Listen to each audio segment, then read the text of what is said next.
할렐루야.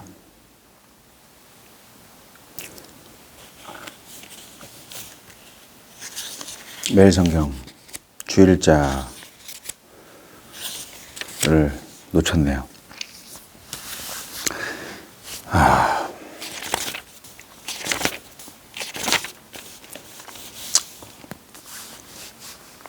10월 22일 주일자와 23일 월요일자를 한꺼번에 하도록 하겠습니다. 먼저 열왕기상 20장 1절로 12절 말씀 읽겠습니다. 아람의 벤하닷 왕이 그의 군대를 다 모으니 왕 32명이 그와 함께 있고 또 말과 병거들이 있더라. 이에 올라가서 사마리아를 에워싸고 그곳을 치며 사자들을 성 안에 있는 이스라엘의 아합 왕에게 보내 이르기를 벤하닷이 그에게 이르되 내 은금은 내 것이요 내 아내들과 내 자녀들의 아름다운 자도 내 것이니라 하매 이스라엘의 왕이 대답하여 말하기를 내 주 왕이여 왕의 말씀같이 나와 내 것은 다 왕의 것이니이다 하였더니 사신들이 다시 와서 이르되 벤하닷이 이르노라 내가 이미 내게 사람을 보내어 말하기를 너는 내 은금과 아내들과 자녀들을 내게 넘기라 하였거니와 내일 이맘때에 내가 내 신하들을 내게 보내리니 그들이 내 집과 내 신하들의 집을 수색하여 내 눈이 기뻐하는 것을 그들의 손으로 잡아 가져가리라 한지라. 이에 이스라엘 왕이 나라의 장로를 다 불러 이르되 너희는 이 사람이 악을 도모하고 있는 줄을 자세히 알라. 그가 내 아내들과 내 자녀들과 내 은금을 빼앗으려고 사람을 내게 보냈으나 내가 거절하지 못하였노라. 모든 장로와 백성들이 다 왕께 아뢰되 왕은 듣지도 말고 허락하지도 마옵소서 한지라. 그러므로 왕이 벤하닷의 사신들에게 이르되 너희는 내 주 왕께 말하기를 왕이 처음에 보내 종에게 구하신 것은 내가 다 그대로 하려니와 이것은 내가 할 수 없나이다 하라. 하니 사자들이 돌아가서 보고하니라. 그때 벤하닷이 다시 그에게 사람을 보내어 이르되 사마리아에 부스러진 것이 나를 따르는 백성의 무리의 손에 채우기에 족할 것 같으면 신들이 내게 벌 위에 벌을 내림이 마땅하니라 하매 이스라엘 왕이 대답하여 이르되 갑옷 입은 자가 갑옷 벗는 자 같이 자랑하지 못할 것이라 하라 하니라. 그때 벤하닷이 왕들과 장막에서 마시다가 이 말을 듣고 그의 신하들에게 이르되 너희는 진영을 치라 하매 곧 성읍을 향하여 진영을 치니라. 네, 벤하닷과 아람 군대의 침공입니다. 아람 군대를 이끄는 벤하닷이 사마리아를 포위합니다. 그런데도 아합은 갈팡질팡하며 가야 할 길을 분별하지 않습니다. 우리에게 주시는 교훈은 무엇입니까? 아람은 이미 북이스라엘을 공격하여 북부 영토를 장악한 바 있는데 이번엔 벤하닷이 동맹군까지 이끌고 와서 수도 사마리아를 압박합니다. 이에 이스라엘을 속국으로 삼겠다며 아합 왕에게 항복을 요구합니다. 이스라엘은 하나님 두려운 줄 모르고 바알과 아세라뿐 아니라 온갖 우상을 숭배했지만 그런 우상들은 결코 이스라엘을 지켜주지 못했습니다.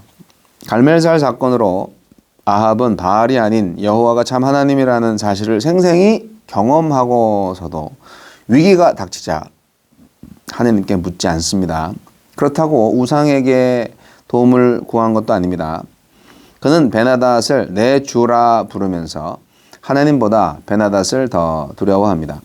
우상 또한 그에게 먹고 살 만한 때만 도움을 주는 존재에 불과했습니다. 벤하닷은 아합의 조공 약속에 만족하지 않고 갑작스럽게 직접 부하를 보내서 왕궁과 신하들의 집을 샅샅이 뒤져서 아합 왕이 귀하게 여기는 것을 빼앗겠다고 으름장을 놓습니다. 하나님을 모르는 세상은 만족을 모릅니다. 약자를 향한 긍휼 없이 강자들은 그들끼리만 서로 인정하면서 약자들의 희생 위에서 공존하려 할 뿐입니다. 아합은 왕으로서의 권위도 없고 지혜도 없고 줏대도 없습니다. 주로 불렀던 벤하닷의 지나친 요구를 신하들이 반대하자 아합은 그 뜻을 따라 베나닷에게 거부 의사를 전달합니다. 베나닷은 사마리아를 부숴버리고 그 잔해 더미를 누구도 줍지 못하도록 아예 사라지게 만들겠다고 위협합니다. 선지자들을 죽이고 엘리야를 쫓아내고 바알과 아세라를 숭배하더니 만군의 여호와 하나님과 언약한 이스라엘이 이렇게 이방 국가들의 조롱거리가 되었습니다. 아합은 전쟁이 시작되지도 않았는데 마치 끝난 것처럼 자랑하지 말라고 호기를 떨고, 베나닷은 전쟁을 명하고 나서도 장막에서 술자리를 즐기는 허세를 부립니다. 이렇게 하나님을 떠난 세상 지도자들의 만용과 달리 전쟁은 아무에게도 승리를 가져다 주지 못합니다.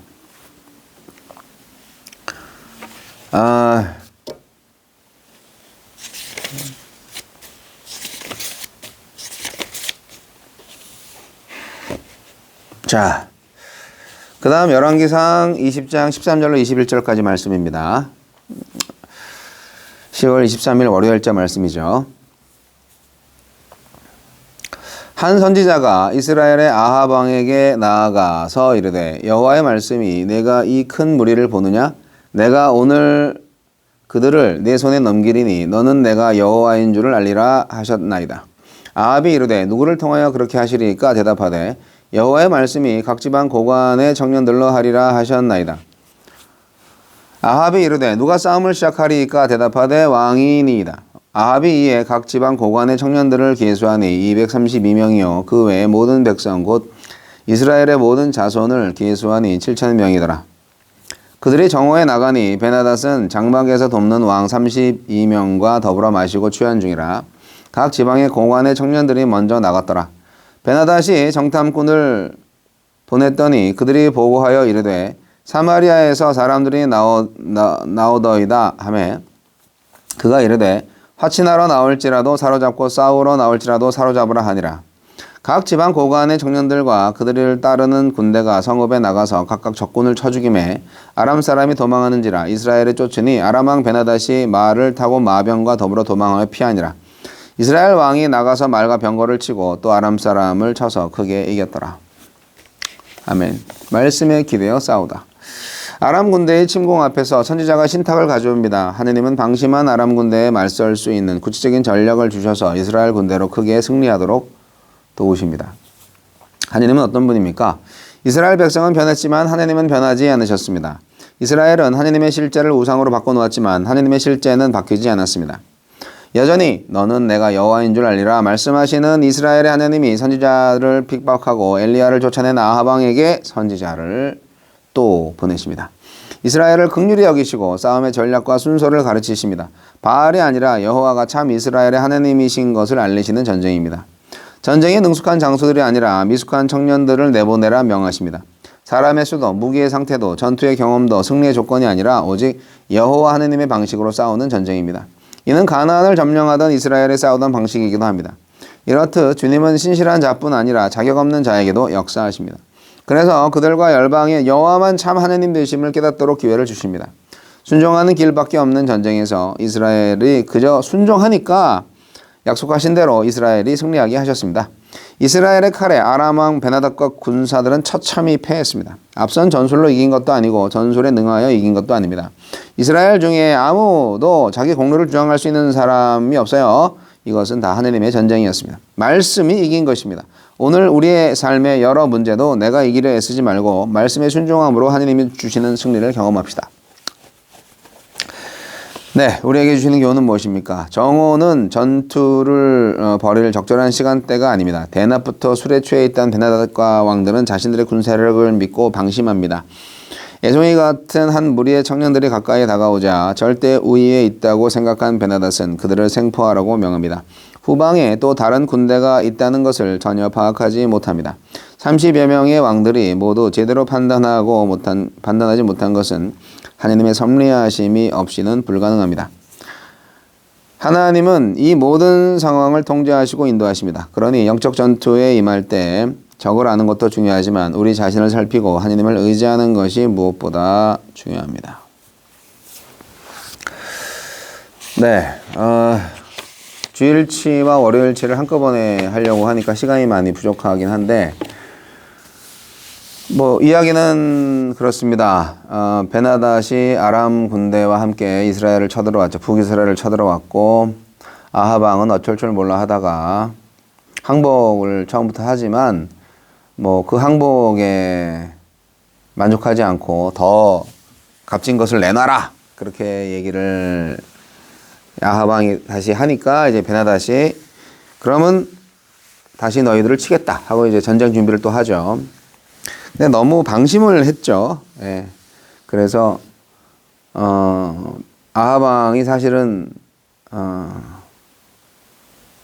자기의 힘으로 가서 싸움을 걸어도 이길 수 있지 않았을까? 근데 이제 문제는 아합 왕한테는 믿음이 없었던 거죠. 그런 차원에서 보면은 하나님은 참 모든 것을 다 알고 계시다. 그런 생각이 들고요. 가나안의 신에 그 하닷이라는 신이 있대요. 예. 그 하닷의 아들이라는 뜻이에요. 벤 하닷이. 이것은 이제 다메섹 왕에 대한 호칭입니다. 다메섹 왕이 쳐들어온 거죠. 아사 왕 당시에 이스라엘 왕 바하사와의 조약을 깨고 아사와 동맹하여 바하사를 친 왕은 베나닷 1세이고요. 아합 당시의 베나닷 2세는 그 1세와 다른 사람입니다. 이 베나닷 2세는 이후 하사엘에 의해서 살해를 당하는데요. 이후에 하사엘의 아들로 왕에 오른 사람이 베나닷 3세입니다. 뭐 어쨌든 그 베나닷이라는 것이 이제 사람 이름은 아니다. 예, 닉네임이다 하는 것을 이제 알 수가 있고요. 어쨌든 아합이든 베나닷이든 하나님을 믿지 않는 사람들이잖아요. 그렇기 때문에 이 세상 지도자들이 하는 짓이 뻔합니다. 자기들의 만족, 자기들의 욕심을 채우기 위해서 백성들을 이용하고 권력을 이용하죠. 베나닷 아람 군대가 침략을 해오니까 뭐 아합은 속수무책인데, 근데 하나님은 참 이해가 안 돼요. 망하게 해야 되는 거 아닌가? 망하게 그냥 다 이때 다 쏠아버려야 되는데 아직도 우리 하나님은 너무 사랑하셔 이스라엘을. 그래가지고 살려줍니다. 선지자를 또 보내네요. 예. 야, 참 아합 시대에 이 아람의 베나닷 2세와의 이 관계, 어떻게 보면은 다 쓸어버려도 네. 사실 아합하고 이 베나닷 2세하고 싸움을 많이 했어요. 열왕기상 20장에 보면은 22장까지 기록된 걸 보면은 한 3번쯤 싸웁니다. 그 첫 번째 전쟁이 오늘 얘기고요.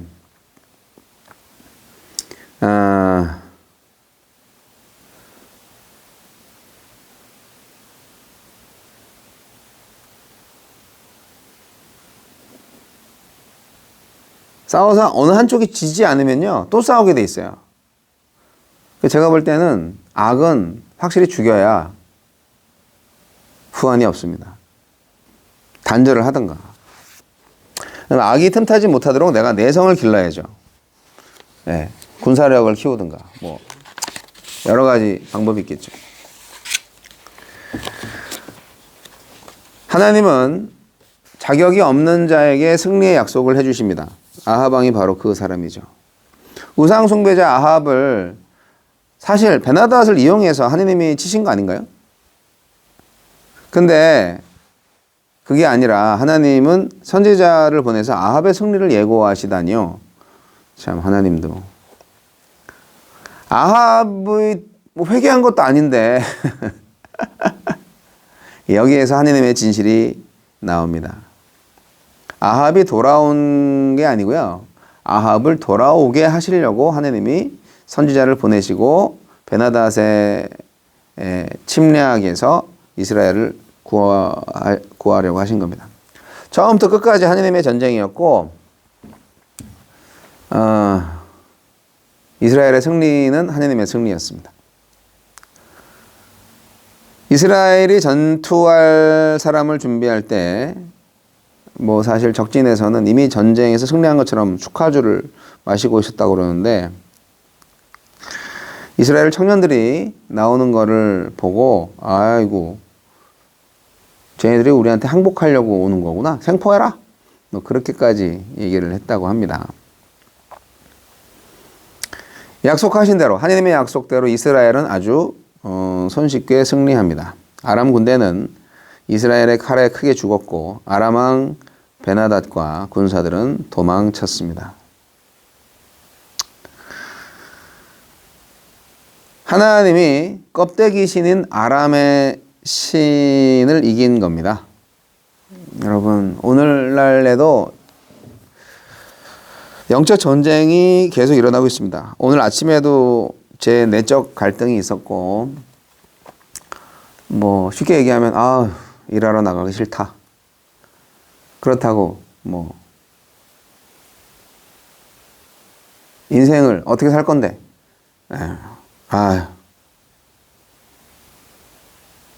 인생에 아무 의미가 없다. 뭐 이렇게 막 허무주의 막 이런 식으로 되면 그게 결국 삶의 목적을 잃어버리게 하는 마귀의 술수에 넘어가는 거 아니겠습니까? 주여 힘을 주셔서 기도합니다. 네. 제가 삶의 의미를 다시 찾으려면 결국 하나님의 말씀을 구하는 방법밖에는 없죠. 그리고 내가 이 싸움에서, 내가 이 인생의 역경에서 승리하는 방법은 내 안에 계신 예수 그리스도가 승리하도록 전적인 순종과 예배를 함이 바로 그 비결이 되겠죠. 어제도 홀로 늘 푸른 교회를 나오면서 그래 군성교 열심히 해야지. 그래도 그들 중에 몇 명이 수고하셨습니다. 감사합니다. 인사를 하면서 말씀을 초롱초롱한 눈망울로 보는 사람들이 있지 않았나. 예배를 참여하려고 열심을 다해서 근무 시간 끝나고 피곤하지만 예배당에 와서 시간을 같이 하는 그 용사들이 있지 않았나.